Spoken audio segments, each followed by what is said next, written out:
Okay, what we have here is the Winona Ranch, can't remember, I want to say Harrison or something, but H something, cage system. And this is for the tiny tots, because I didn't realize that when they're this little, they would crawl out the little gap down here. I'll show you there. Which is for the egg rollout. So they were tiny little guys. They're getting bigger now. They're only probably 3 weeks. No, not even that, probably. So the feeder system I've got turned around backwards so that it sits lower. And we got the little board here to kind of kick it up.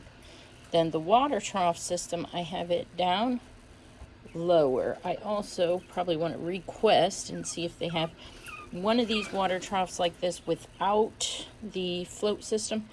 I just feel like I'm going to want to clean those out very often, and I don't want to, I think it'd be easy enough just to dump those instead of having this automatic.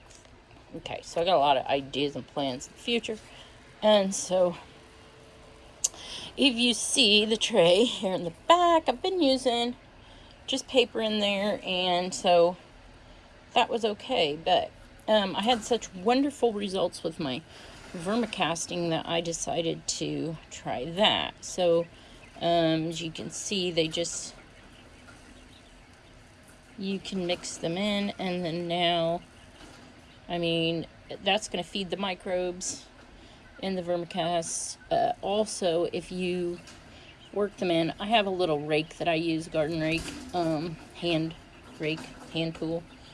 And so they'll actually, since the worm castings are dry, what it'll do for your quail poo, let's say, is it will suck the moisture out super fast so that your poops don't start to decompose.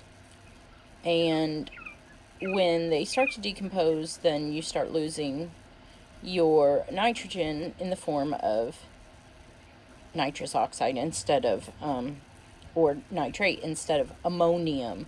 So I'm going to try to use those worm castings, super dry, to actually help preserve these quail poo. So if I don't know, it'll depend on how many you have in the cage, how soon you need to probably sift out these castings again. And I can do a video on how I sift them. There's the one little bucket sifters you can use, or the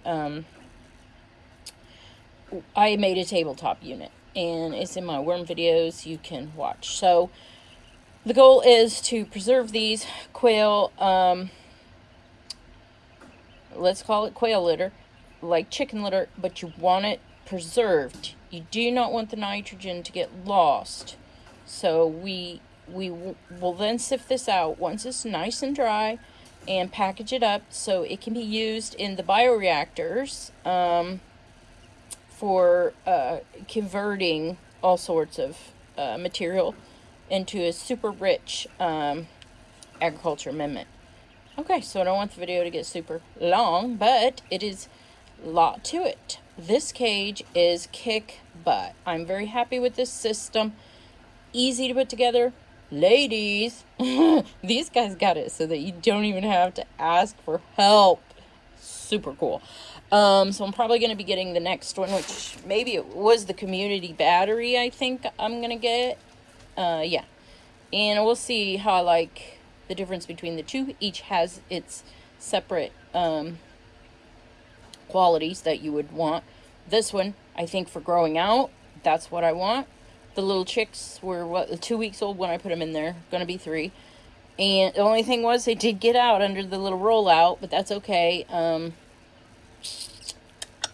I just put that little feeder backwards and put the piece of wood there. So I'm going to have to think on that. Anyway, have a great day. Thanks for stopping by and visiting me and my adventures and how we're learning to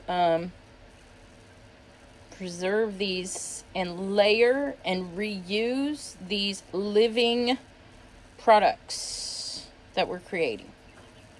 I hope to see you in the future.